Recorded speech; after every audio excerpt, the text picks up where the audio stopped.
Nice acceleration, 13 pounds of boost. Yeah, this thing boogies. 80 all day without a problem. What's up, everybody? Welcome to the Novichenko Whips YouTube channel. Today's fun tuning project is just this, looks like 2.0 turbo Forester automatic. And this is not really a performance tuning video. This is just kind of revolving around secondary air pump deletes. So presumably this is a 06 and up Forester. I think 07 is where Subaru started throwing those secondary air pumps and all that plumbing and those solenoids in the back that could gunk up with age. And so the owner of this car had all that removed and deleted, plugged up. Of course, that's super important. If you don't plug it, you'll get what sounds like huge exhaust leaks out the heads. And so we're just going to read the ECU. We're going to see what codes it's popping, and then in the tune just remove everything revolving around secondary air pump. And then if I have time in my hour for this appointment, I'm going to try to revise the tune a little bit for somewhat more fuel efficiency and drivability, because why not? It's a commuter. We can see if we can get them some more MPGs. So I've already got the greeny connectors connected under the dash, and we've got our Tetrix cable in there. Probably some receipts just to see the work that's been done. Let me fire up my laptop and we're going to try to read the codes real quick. Also, realizing it's a 07 or newer car, you most likely don't need the piggyback or jumper connectors that you need for some of the earlier model Subarus. Then let's just throw this into its second mode. 140k on the dash, not bad. Of course, the car goes into its dyno mode because we already got all that connected. And let's just read the diagnostics codes. That's all I'm interested in. Here you go. So O2 sensor circuit range, that could be probably corrected with the tune. Secondary air pump, PO410, the most important one. The rest of these are temporary, but our main one is the memorized code for secondary air pump, and we're going to remove all that. Of course, to read the ECU, you need ECU flash. If you were not aware of open source tuning or don't have the knowledge and experience yet, there's forums online that explain to you very nicely, step by step, on how to install ECU flash and ROM Raider.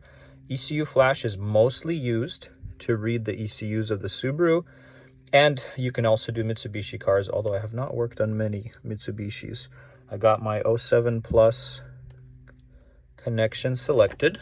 I'm gonna throw it into the second position, and let's read this ECU. I have a feeling we're gonna need to time the switch. Okay, the 07 Plus configuration was not working. I had to switch it to the 05 to 07 WRX STI, and then of course Forester architectures in there for the ECU. And now we're gonna fully read the ECU. We're gonna save the stock tune for future reference, but then we're also going to just traverse everything right away for codes, remove the codes. And I'm going to do a base, quote unquote, base tune from my experience and knowledge on what the fueling should look like. I usually smooth out a lot of the fueling transitions.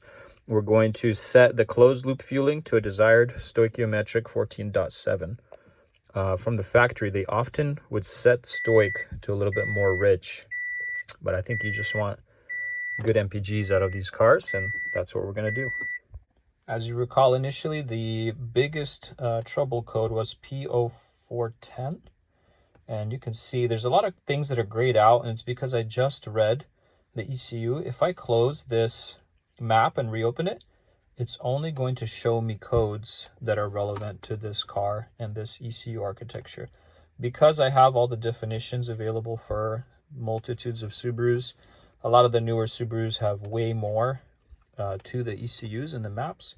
But everything, you'll be surprised if you've never looked at it here, how many codes there are in the car for like emissions related stuff, both evap, secondary air pump, in some of the cars, the TGV codes. Oftentimes it's useful if you're deleting codes for like evap and stuff. You can kind of remove codes for TGVs, and it's good, especially if someone comes to me and they're planned to do TGV deletes.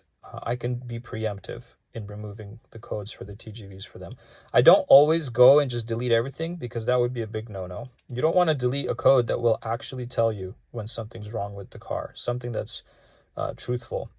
You don't want the car to be knocking per se, and you remove the code that tells you, hey, you have pre-ignition, or you have knock, or you have misfires. So be wise about that. But in terms of evap deletes, I've done that on personal cars and people's cars. Works perfectly fine. TGV deletes, of course, very common.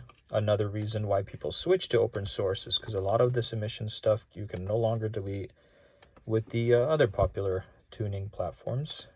No matter how cool they are, of course, they have to conform to government laws as a company. So deleting all this stuff, this is not the very exciting stuff. What we're going to look at more exciting wise, so they do have TGVs codes. I'm going to leave it. This car is very stock, so we're going to leave all the other codes. I'm just removing anything that says secondary air pump, and then we're going to scan back up, and I'm going to tell you exactly what I mean. Command S, save those changes so nothing escapes us.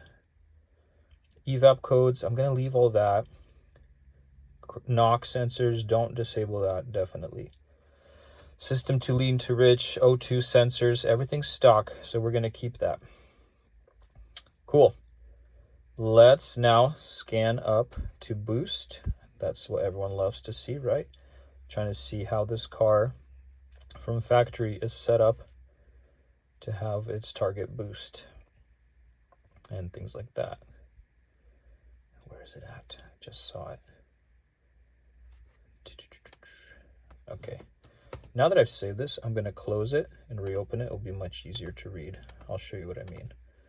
So scan down to 2006. Forester.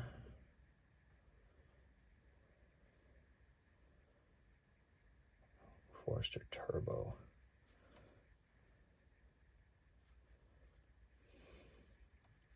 Got a lot of tunes here. Second air delete. Boom. So now you only see what you want to see, or what you can make adjustments to. From factory, target boost is pretty low, like 11.6 psi. It's not bad for factory drivability, but we can try to work a little bit of magic here.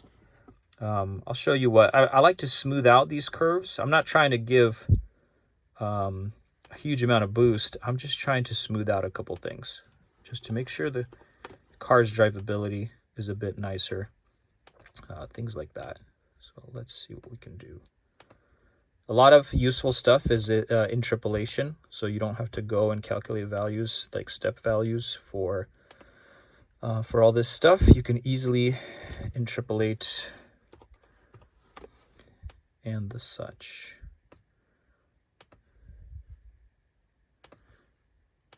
So it might have a little more pep to it. Cool. So I'm not going to adjust too much more than that. Maybe even smooth out so there's not major boost spikes. Probably add a little bit more after that 3600 mark. And then of course I'm excited to see how we can make this car more efficient. That's the goal here. Wastegate values also, it's not too dramatic, and so we can bump those a little bit, give a little more oomph. Set those to like 5 to 10% more as we come on boost. That's the initial wastegate values. Here's the max, 52. My favorite thing to hear as a tuner is not just, oh, my car is more powerful. It's my car drives so much smoother. I remember the first time I ever got a tune, yes, the power was bigger, greater, but I was just surprised at how smoothly my car drove, especially when I was like in cruise control and I would tap the accel and decel, how smoothly it would accelerate. Because I knew like on a factory, or I apologize, on a canned tune, I recalled how kind of bouncy and jittery it was, even with the cruise control, decel, and accel inputs. 90 is too much. I'm gonna set you at like a 60 for now. Turbo dynamics, we'll leave that. It's a stock setup, so we're not going to change too much there. Primary open loop fueling. Here's the exciting stuff. So look at this. It's all 14.7 and it kind of falls off here. It really falls off quickly there. I think a lot of these things can really be smoothed out for like the driving enjoyment of your car. What I mean by that is like I usually interpolate a lot of this to just be smoother transitions in terms of fueling. So we're just going to interpolate that. Let's also interpolate some of this stuff.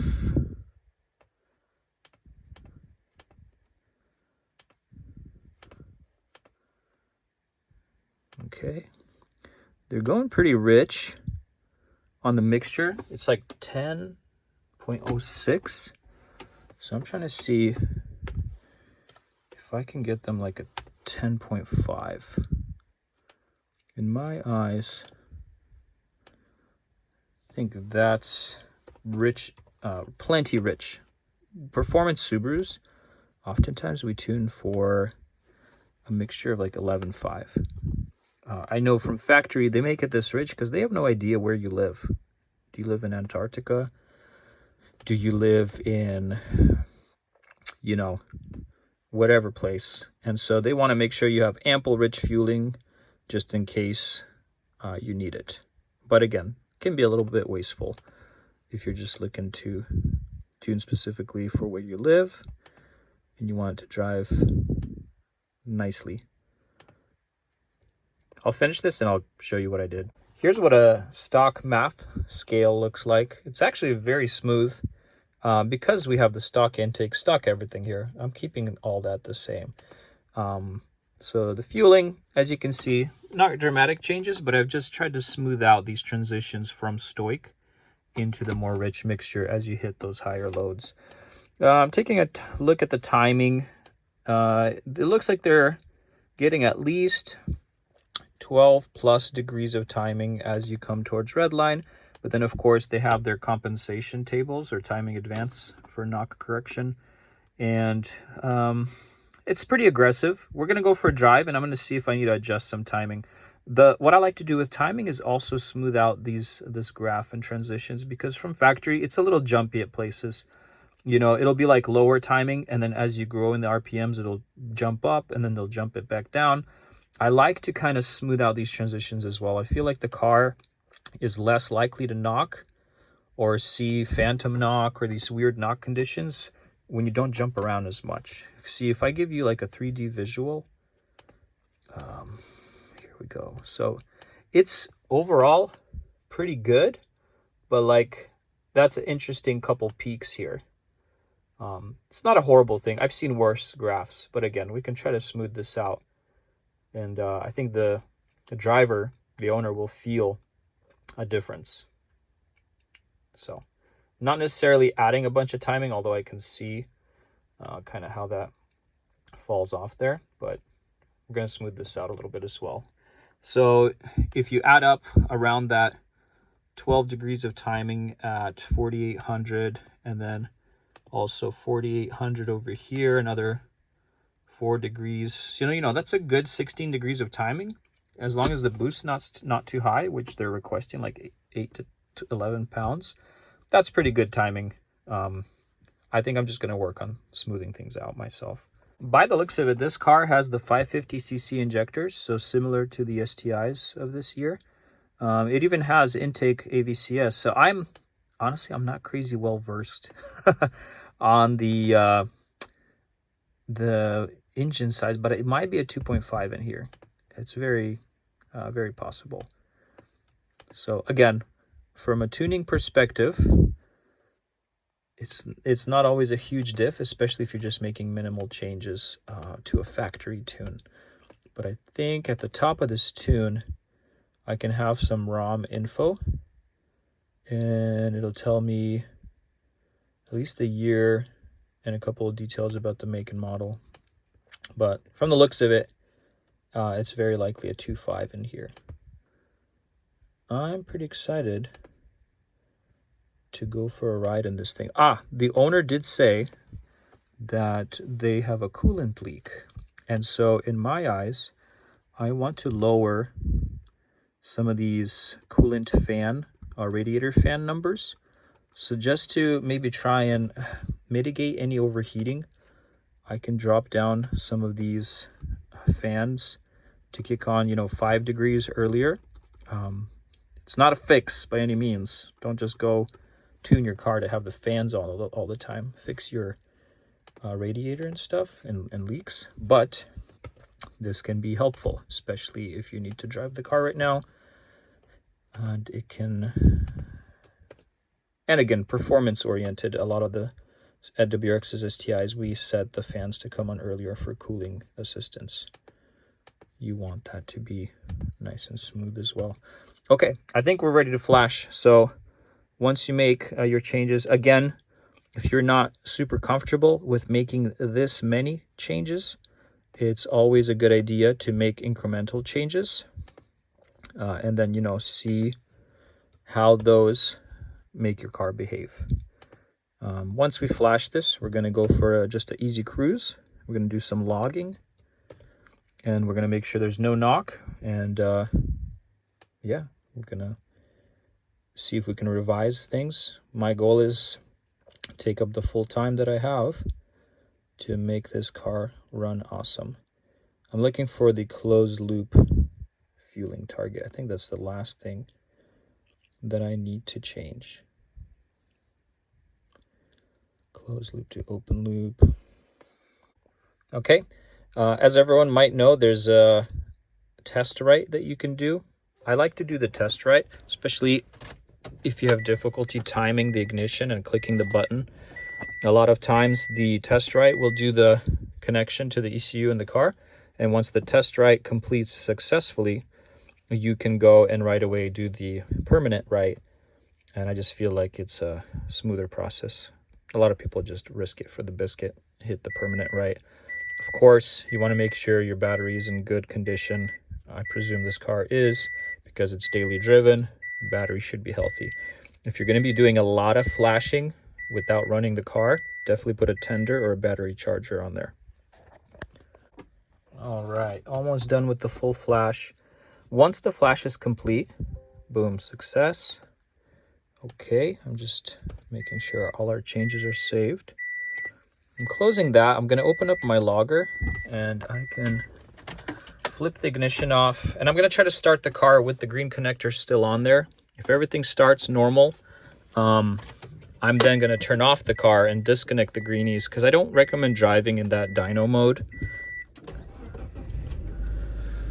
Okay, so the check engine is still flashing, but I'm going to figure out what that's all about, because technically we should have removed all the codes that were causing that.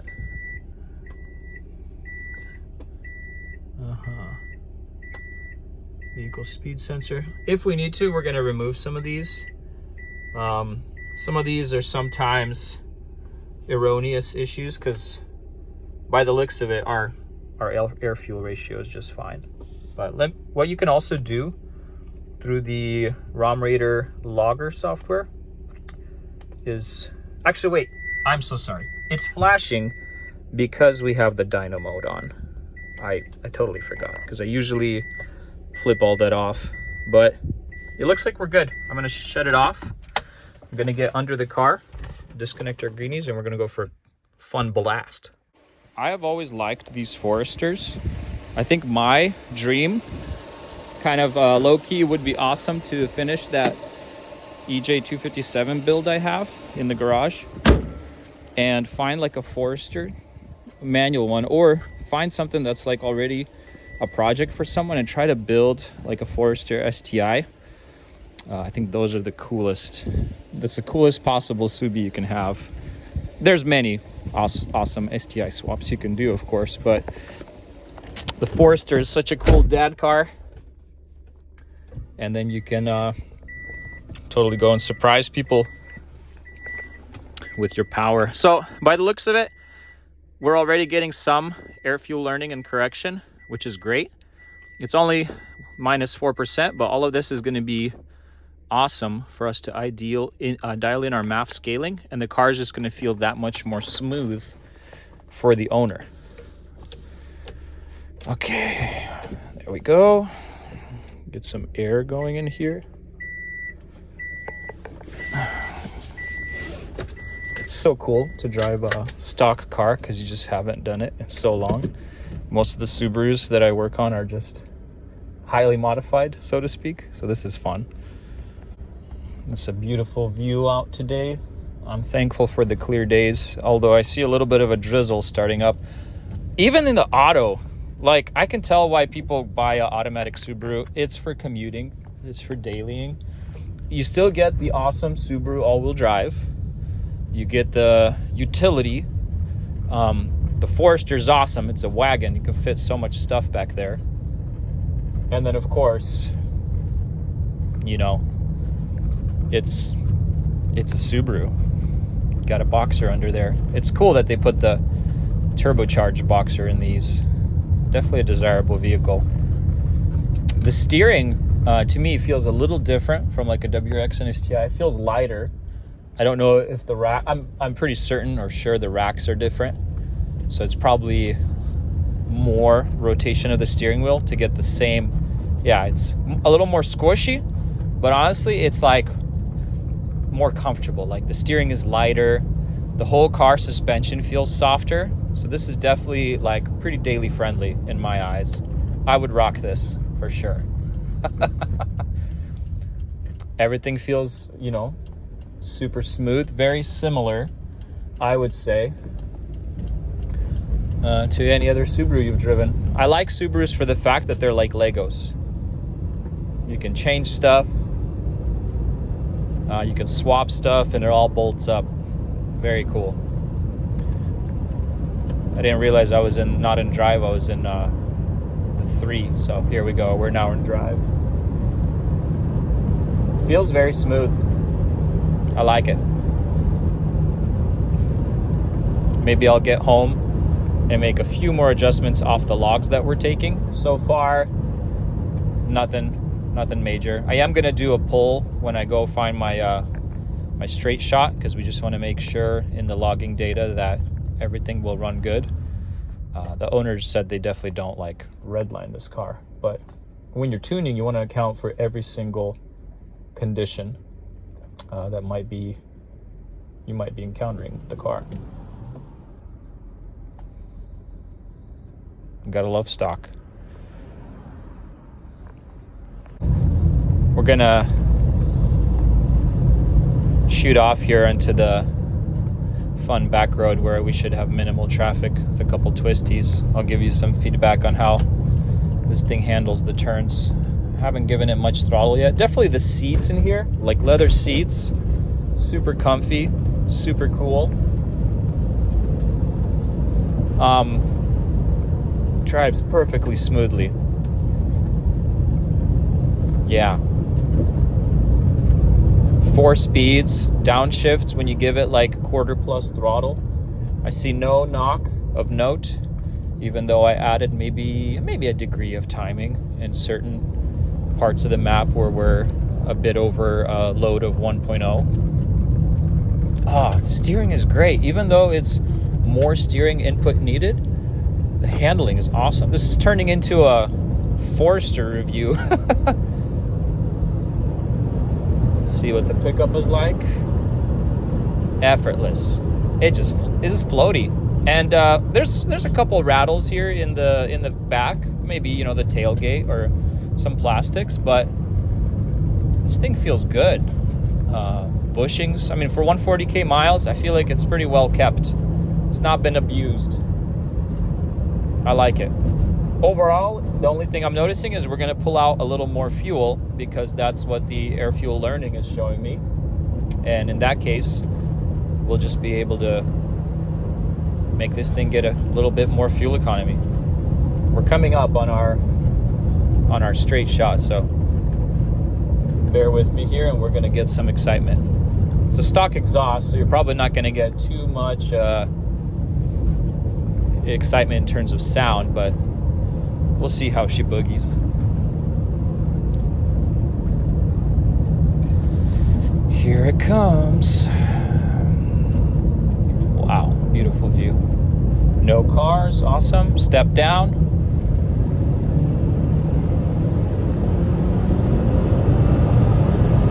Shift, smooth. Oh, lovely. There's a little bit of wind noise from the windows, but this thing drives straight. Super smooth. I'm loving it.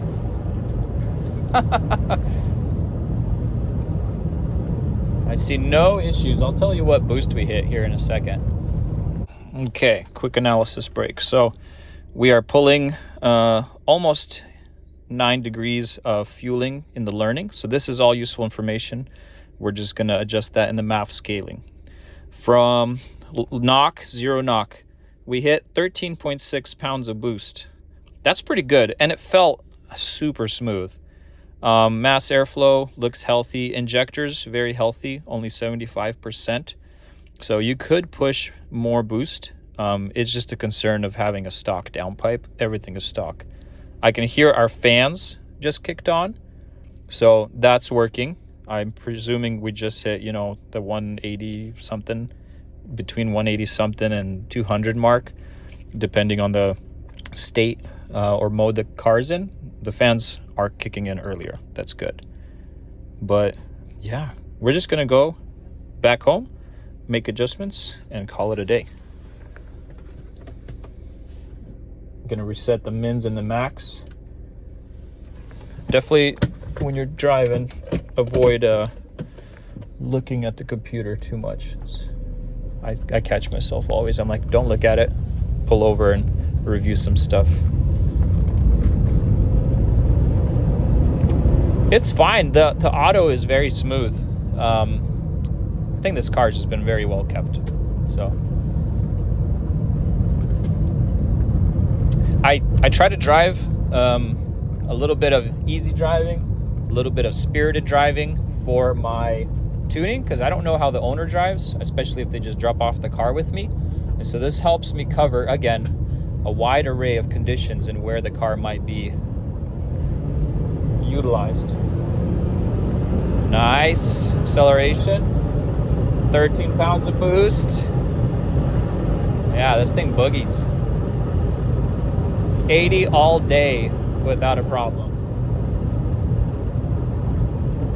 This is pretty much like OEM little plus in the tune. OEM little plus. Brakes feel good. No shimmy. You know, people come over and they want to tune their Subaru for power, and then I'd make them accelerate and they hit the brakes and it's like, and I'm like, do your brakes, please. I don't want to turn up your boost and then you have even less braking capability after that.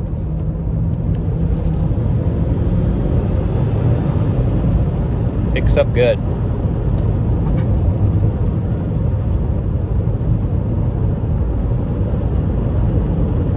Stock tune is not bad. I think our fueling is helping. I didn't drive it in stock mode, but I feel like it's so smooth. And we'll take a look at the logs. We'll run it through the MAF scaling tool. There's going to be some adjustment, maybe also with the wide open throttle stuff.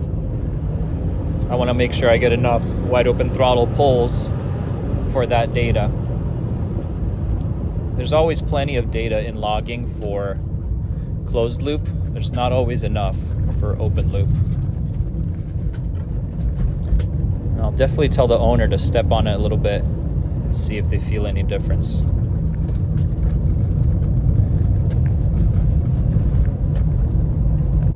Maybe I can catch you guys a little bit of a acceleration from a standstill. I saw that the car loads up well in like third gear. I want to see how much it loads up in first.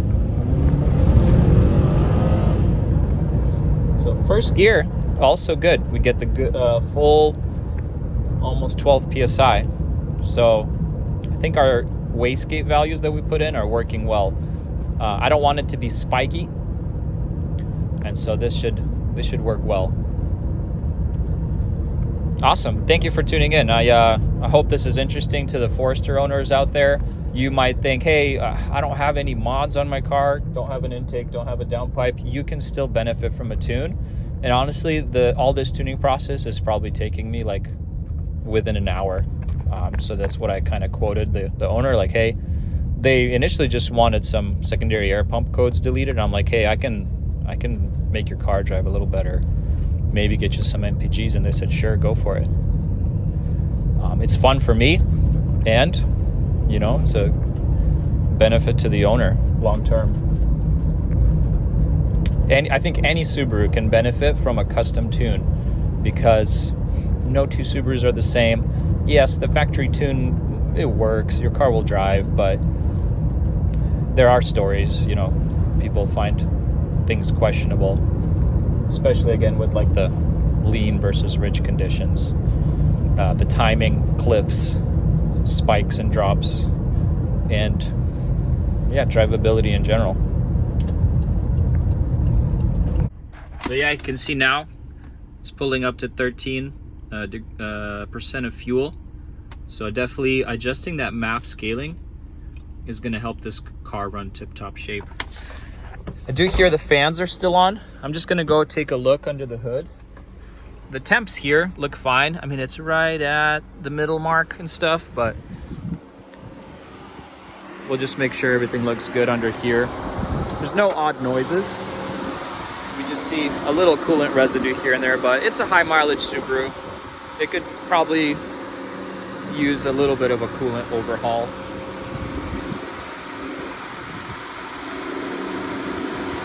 Runs very smooth. For those that are interested in how I do MAF scaling, I can run you through that real quick. So MAF scaling tool available online. Some stellar dude probably programmed that. Thank you. And so I like to copy my stuff over from ROM Raider editor for MAF scaling because everything's horizontal. Whereas oftentimes stuff that you get from ECU Flash is vertical in its data. Someone told me in a previous video there's a way you can copy that, but honestly, I just pop it open with this tool. So we're going to do closed loop first. We're going to enter our MAF data, boom, and then the only other thing you need is your primary open loop fueling, boom, there you go, copy table. POL fueling, paste that in. You have to hit this validate button, make sure it accepts the data, and then let's load our latest log. My latest log, well, I think I have it set to load up into here. Today's the 15th. Let's just rename this with the underscore Forester to make sure that we open the correct log. You don't want to open someone else's log for your car and then have it throw out erroneous adjustments. Ask me how I know. Okay, go to Documents, Log folder, and underscore Forester. Hit yes. Of course, you have to make sure all the correct logging data is logged. So you can see engine speed, load, air fuel learning, air fuel correction, MAF voltage, stock AFR. That's like the requested fuel from the fuel map. Closed loop, open loop status, the time, and the air intake temps, all there. Then you hit this go button and you can see, boom, quite a bit of adjustment was happening. So let's see how our maps have changed. It's not a huge difference. There are adjustments, but this will help long term with the car, how it feels when you drive it. and the smoothness of it. So we're going to copy this closed loop, the new MAF scaling. We're going to jump over to open loop. The same fueling is already selected because you're still in the program. You didn't close it out. And then we're going to use the same log, hit yes.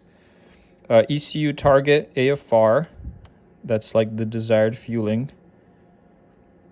I don't think I have the final fueling base, but that's okay. It's has an asterisk and saying that it's optional.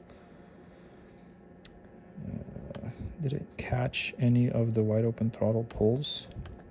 Sometimes you have to play around with the data filters here. MAF voltage minimum, stationary, percent angle. I think it's like 70. Nope. Okay. If it's not liking it, it probably is for some reason not picking up. Wide open throttle enrichment, wideband. It's possibly not picking up throttle angle differences. That's okay. Honestly, being a stock car, I'm not concerned as much for the open loop. I'm mostly interested in what, and it seems to be following this trajectory perfectly up in here. So last but not least, we copy these values, copy ROM rater, jump back in here, edit, paste. The changes are in. I'm going to do one more take on the fueling table, see if we can put in a little bit more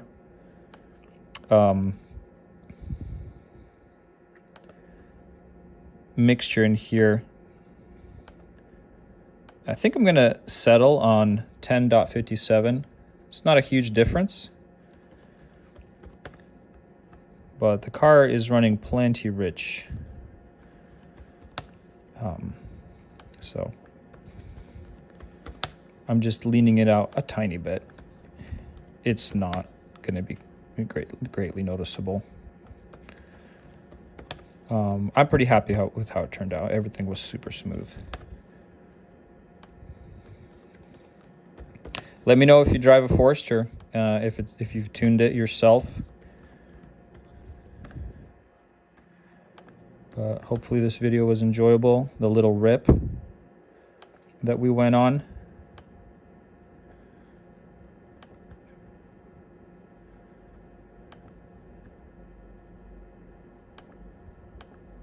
Cool. OEM Plus, that's how you do it.